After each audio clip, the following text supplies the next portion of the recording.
বৌমা, হঠাৎ সবারই ডাকলা কেন? বেয়াই সাহেব, আমার মেয়েটা ছোট মানুষ, ও এত কথা গুছায় বলতে পারবে না। কথাটা আমিই বলি। সংসারটা তো এখন অনেক বড় হয়ে গেছে, তাই না? আপনার ছোট ছেলে বিয়ে করছে, ছেলের বউ আছে। এখন আমার মেয়ে এত বড় সংসারে থাকতে চাইতেছে না, ও আলাদা একটা সংসার করতে চায়। আপনি ওকে আলাদা করে দেন। বৌমা, তুমি কি বলো? কি বাবা, মা যেটা বলতেছে সেটা ঠিকই বলতেছে। আমি সবার সাথে একসাথে থাকতে চাই না। এই সংসারে আমার স্বামী একলা ইনকাম করে আর সবাই বসে বসে খায়। এরকম যদি চলতে থাকে আমাদেরকে একটা ভবিষ্যৎ নেই বাবা, আপনি বলেন। তাই আমি চাই আমরা আলাদা হতে, আপনি আমাদের আলাদা করে দেন। আচ্ছা বাবা, একটা কথা চিন্তা করেন, আপনার ছেলে এই সংসারে শুধু একটা ইনকাম করে, ওর যদি চাকরিটা চলে যায় তখন তখন কি হবে? তখন সবাইকে আমাদের পথে বসতে হবে। আমাদের একটা ভবিষ্যৎ তো আছে নাকি বলেন? আমাদের ভবিষ্যতের কথা চিন্তা করেই বলছি আমরা আলাদা হতে চাই, আপনি আমাদের আলাদা করে দেন। ভাবি, তুমি এসব কি বলছো? ভিন্ন করে দিবে, আলাদা থাকবে মানে? তোমরা যদি আমাকে আলাদা করে দাও তাহলে আমি কোথায় যাব? তাছাড়া আমার তো কোনো চাকরি বাকরি নেই, আমি কি করে খাবো আর আমার সংসারটা চালাবো কি করে বলতো? তোমরা কিভাবে চলবে সেটা তোমরা জানো, সেটা আমি দেখতে যাবো কেন? এত বড় হইছো, বিয়ে করছো, সংসার করছো, সংসারের দায়িত্ব নিতে হবে না? নিজের কামাই নিজে কইরা খাওয়া শিখো। হয় মাঠে কাজ করো, নাহলে রিক্সা চালাও, কোনো না কোনো কাজ তো করে খাইতে হইব। ভাইয়ের ঘরের উপরে কয়দিন বসে খাবা? ভাবি যেটা বলেছে সেটা ঠিকই বলেছে। সে তো আর মিথ্যা কিছু বলেনি। তুমি তো সারাদিন ঘুরে বেড়াবা টোটো কোম্পানির মতো, আর সংসারটার কাঁধে নিতে হবে আমার। সমস্ত জ্বালা আমার। কাজকর্ম করবা না, আমার পক্ষে আর এই সংসার একা চালানো সম্ভব না। ভাবি যেটা বলেছে সেটাই। বাবা, তুমি একটা সিদ্ধান্ত নাও, এইভাবে আর পারা যায় না। তোমরা যখন সিদ্ধান্ত নিয়েই ফেলেছো যে আমাদেরকে আলাদা করে দিবে, তাহলে তো আমার আর কোনো কিছু বলার নেই। ঠিক আছে, তোমাদের সিদ্ধান্ত আমি মেনে নিচ্ছি। তবে বাবা, তোমার যা সম্পত্তি আছে তার অর্ধেক ভাগ তো আমিও পাই। আমাকে যখন আলাদা করে দিবে তোমরা, তাহলে আমার সম্পত্তির ভাগটা আমাকে বুঝিয়ে দাও। কিসের সম্পত্তি? বাবা তো সব সম্পত্তি তার বড় ছেলের নামে লিখে দিয়েছে, তোমার নামে কোনো কিছুই নেই। সম্পত্তির আশা করো না। সব সম্পত্তি ভাইয়ের নামে মানে? বাবার যত সয় সম্পত্তি আছে বড় ভাই যতটুকু পাবে, আমার হাজবেন্ডও তো অতটুকু পাবে। তাহলে আমাদের ভাগেরটা কোথায়? আমার সম্পত্তি তোমার জামাইরে দেই।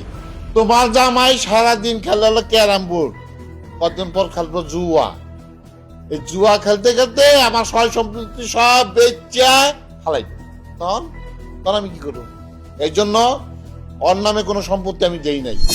সয় সম্পত্তি যা আছে সব আমার এই বড় পোলার নামে দিচ্ছি, কারণ ওর কাছে দিলে আমার সম্পত্তি থাকবো, আর ওরা যদি লেখা দেই সব জুয়া খেলা নষ্ট করে হবে। এই ব্যাপার তাহলে বাবা, তাই না? সব সম্পত্তি তুমি ভাইয়ের নামে লিখে দিয়েছো। আমি কি তোমার ছেলে না? আমারও তো কিছু অধিকার রয়েছে। এই সম্পত্তির ভাগ তো আমারও পাও না, তাই না বাবা? তুমি সব সম্পত্তি ভাইয়ের নামে লিখে দিতে পাও না? আমার ভাগেরটা অন্তত আমাকে বুঝিয়ে দাও। চুপ কর! যে উঠতে চায় আর উঠতে দে। ওহো, এই ব্যাপার তাহলে। যে উঠতে চায় তাকে উঠিয়ে দাও, আর যে দেবে যাচ্ছে তাকে দাবাতে থাকো। বুঝতে পেরেছি, তোমাদের সবার ষড়যন্ত্র আমি বুঝতে পেরেছি। এই সম্পত্তির ভাগ তোমরা আমাকে দিতে চাইছো না, এটা তো তোমাদের সিদ্ধান্ত। ঠিক আছে, লাগবে না তোমাদের এই সম্পত্তি। এবার চলো, এই বাসায় আমরা অপমানিত হয়ে আর একটা মুহূর্ত থাকবো না। চলো। দাঁড়া, যাওয়ার আগে তোর কাপড় চোপড় যা আছে নিয়ে যা, আর কিছু হাড়ি পাতিল লয়ে যা। থাক বাবা, তার আর দরকার হবে না। অনেক দয়া দেখিয়েছো আমার প্রতি, এতটুকু দয়া না করলে পারবে। তোমাদের কোনো সাহায্যই আমার দরকার নেই। এই বাসা থেকে আমরা দুজনে এক কাপড়ে বেরিয়ে যাবো। চলো শিখ।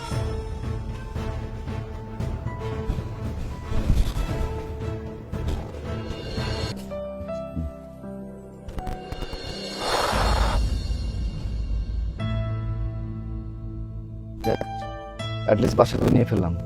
বাসা তো নিছো, কিন্তু তুমি তোমার বাড়ির থেকে আসার সময় তো একটা সুতাও আনো নাই। এই বাসা থাকতে গেলে তো মিনিমাম একটা তোশক লাগবে, বালিশ লাগবে, বিছানার চাদর লাগবে, রান্না বাড়া করতে গেলে হাঁড়ি পাতিল লাগবে, বাজার সদাই লাগবে। এগুলো ছাড়া তো এখানে থাকা সম্ভব না। হ্যাঁ, এটা অবশ্য তুমি ঠিক বলেছো। আচ্ছা, তুমি এসব বিষয় নিয়ে একদম টেনশন করো না। সংসার যেহেতু করছি, এসব বিষয় তো আমাদের লাগবে, তাই না?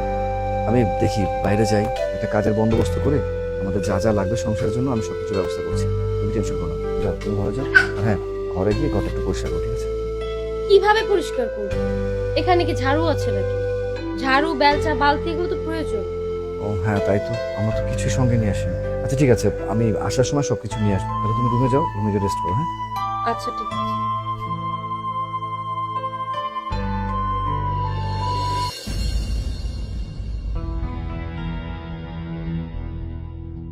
সুন্দর ফুল আইছে। সোহেল ভাই, আসসালামু আলাইকুম, কেমন আছেন? ওয়ালাইকুম আসসালাম। ভাই আপনার কাছে যাচ্ছিলাম। আমার কাছে কেন? ভাই আপনার এখানে তো অনেক মানুষই কাজ করে, টুকটাক তো অনেক মানুষেরই আপনার এখান থেকে সংসারটা চলে। তো আমি ভাবছিলাম আপনার এখানে যদি আমার একটা কাজের বন্দোবস্ত হইতো, আমার জন্য খুব ভালো হইতো। তুমি করবা কাম? সারা জীবন ক্যারাম বোর্ড টকাইছ, এত সুন্দর পড়ালেখা কইরাও তুমি ভালো একটা চাকরি লইতালা না, আর তুমি করবা কাম? এটা আমারে কইতাছ? ভাই বোঝার চেষ্টা করেন, ভাই আমার এই সংসার থেকে আলাদা করে দিচ্ছে। এখন আমি যদি কাজকর্ম না করি তাহলে আমি আমার সংসারটা কিভাবে চালাবো বলেন? আলাদা করব না করব কি? এরকম বেকার লোক কেউ দেখতারে না, আমিও তো দেখতারি না বেকার লোক। তোমার ভাই তারাইছে, ভালোই করছে। দেখো ভাই, আমি তোমারে আমার এই জায়গায় কাম কাজ দিতার পারব না। তোমার ভাই হইছে আমার বন্ধু বান্ধব।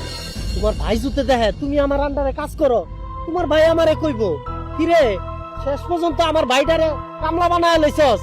দেখো ভাই, আমি এইসব অপবাদ মাথায় নিয়ে আমি কাজ করতাম না। তুমি এক কাম করো, তোমার পথ দেখো, আমার রাস্তা আমি দেখি।